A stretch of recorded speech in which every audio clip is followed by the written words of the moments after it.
Virginia Tech, if you remember, and I had done a big story on him in the Pittsburgh Post-Gazette that years ago, and so this is the first time we had a chance to meet face to face, and he was happy to meet. So he'll probably be on the show here soon.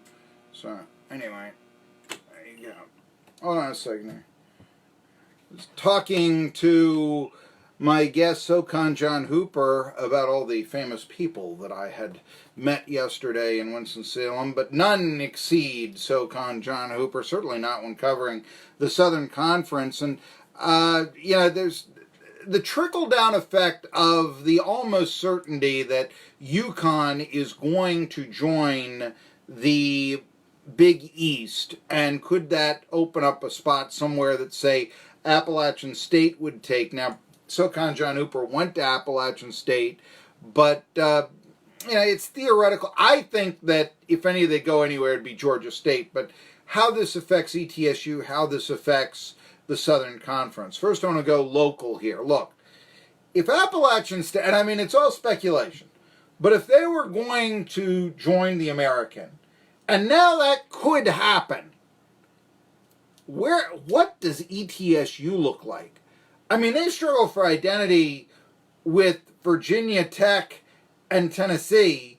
Appalachian State has its tentacles in the Tri-Cities market. I mean, they will, go after Mountain City as much, or Roan Mountain, not that there are a lot of people there, but as much, if not more so, than ETSU. I've seen in Elizabethton, 7 miles away, the tentacles of Appalachian State, and they do have another radio station broadcasting their games. There's a reason I talk about them.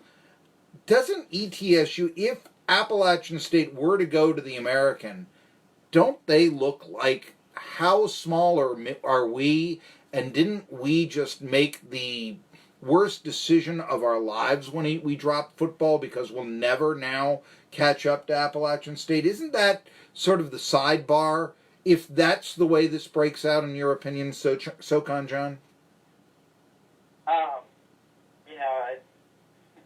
It's funny because I've always thought of ETSU as a basketball. When I think of their basketball program and what they've done,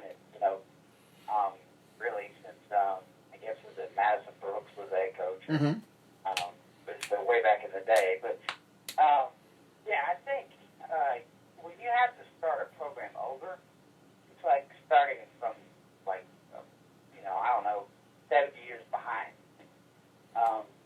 other programs in the region, and Appalachian had already had their footprint well established. Now, the one thing I will say for ETSU that maybe is different from what a Mercer situation would be is that Mercer, I think there is a drawback because they had a 72-year hiatus from football.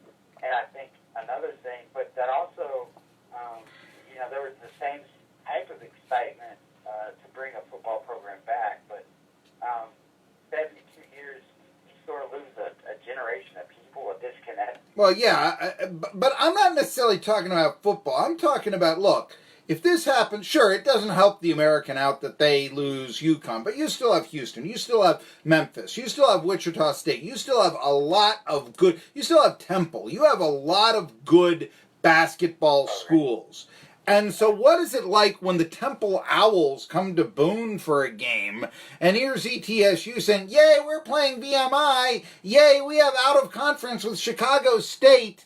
I mean, and then Appalachian State is in here, hey, we're in a 2-bid league, what are you doing? I mean, that's what would happen if this broke down, that Appalachian State, which is being discussed, would join the American instead of to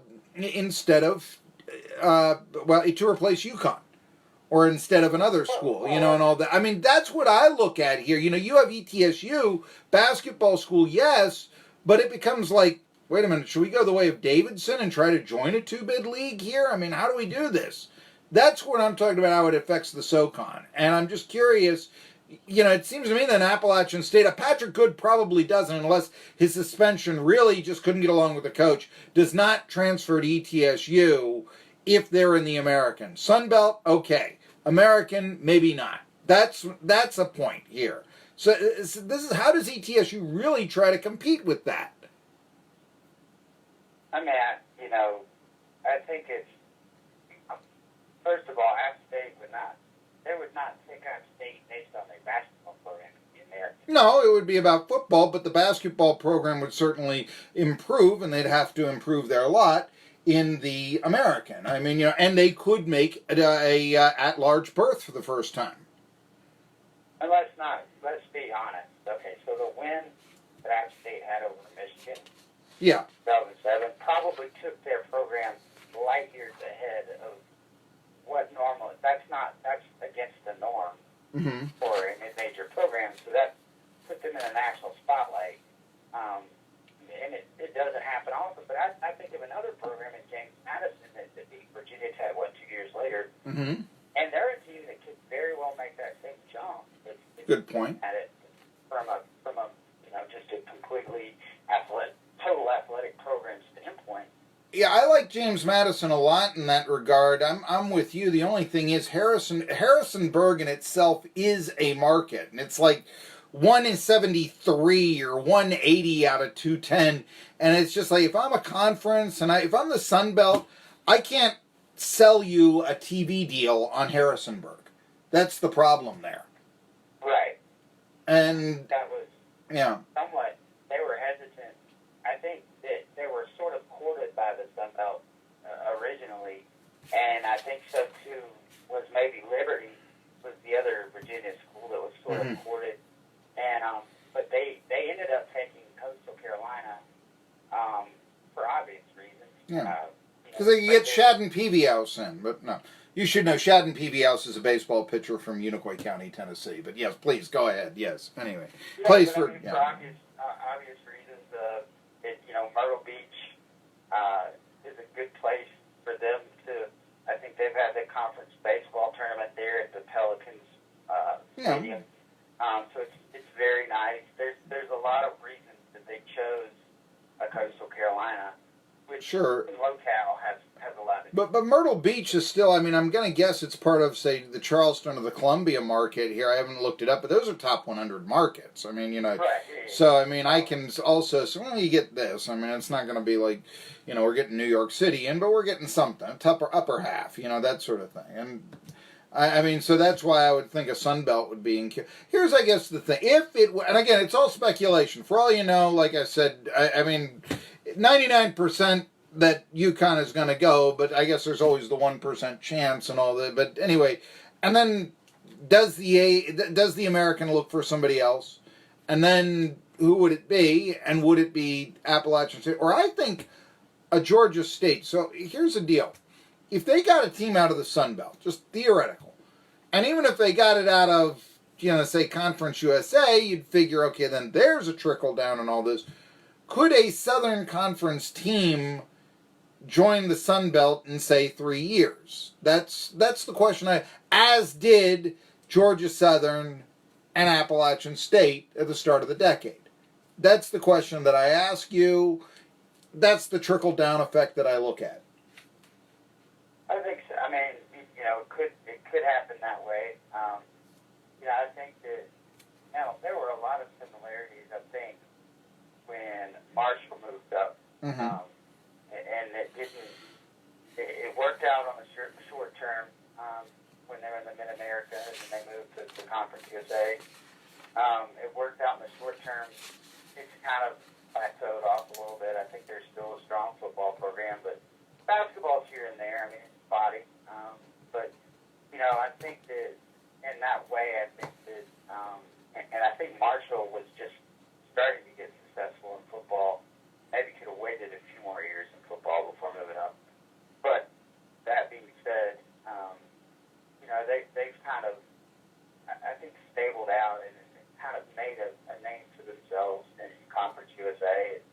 They've had some really good players over the years, but you don't want to get to a place, I think, and this, I would speak for Appalachian on this, is where you get stagnant. And I think that was some of what the fear UConn's got, is that they're getting too far away from being a program like Villanova, who has very good basketball, and there's also an FCS football program, a pretty good one at that. And so administrators at UConn said, well, why are we trying to sell football here? Why do we get away from identity for this week? Okay, now let me give you this scenario. I'm going to give you all sorts of things here. Okay. And I actually talked to this with beat writer, would they ever consider this? And I think he was sort of like, I don't know about this. But UConn used to be FCS or Division I AA back then. I think they became Division 1A in '99. That seems to ring a bell. Let us just say, they said, look, save some money on the scholarships and all that. We'll join a Big East. Hey, Villanova doesn't play football in a Big East. They play it in, I think it's a CAA. Georgetown is in, I forget what conference they're in. They're in with Fordham and some... Yeah, they're in with that, with the football. I looked it up and all of a sudden the name escapes me. It's not that great of a football conference. And I should... It's one of those football for fun leagues. Yeah, and I should know this, but Georgetown football is terrible. But, I mean, you'd have UConn... Could they go FCS? And then they'd have to look for a conference. And if I'm a SoCon, I'm like, we want a top 30 market. Yes, let it take us, just like New Jersey Institute of Technology is in the Atlantic Sun, we'll make that football only. Absolutely, for the TV deal. Let's do this. Again, that seems very far-fetched. Am I a dreamer and the only one? Or do I have some company like John Lennon used to sing about? You make a good point. I think that the interesting thing about the American is that they do have really good basketball in that league. And if you look at an East Tennessee State, they would be really attractive to the American. When you have a Wichita State, obviously, that Forbes against Marshall. Where you go with that? Yeah. But we also have, you have Temple, Cincinnati is in that league, I think. You know how good Cincinnati was this past year. Yeah. And that's why I say, I mean, if this would happen, I mean, how does ETSU compete? The Cincinnati Bearcats are going to be in Boone. I mean, if I want to go to a basketball game and I live in Butler, Tennessee, I'm taking my life in my hands over 321. I'm not driving into Johnson City. It's that simple. I mean, by the way, you tweeted out the Southern Conference don't take back Marshall or Elon. Where did that come from? I just think that the one thing I meant with the Elon thing is they were only in the conference a decade. Yeah. They were immediately kind of looking to get out of the conference. And then as soon as Marshall got good, again, after the tragedy of the plane crash, it was like they just kind of bolted a few years after that. I mean, wait a minute. They bolted 25 years after that. Yeah, but I mean, they had only become, I guess it was 86 that they made their first national championship or something, and it was a decade later.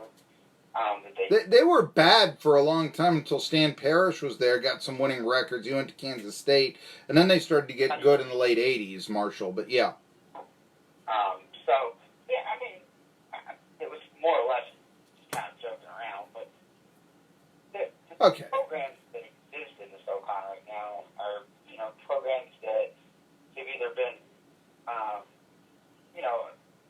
really good tradition in basketball, or a tradition in football. I think back to Chattanooga, a good tradition in basketball, obviously.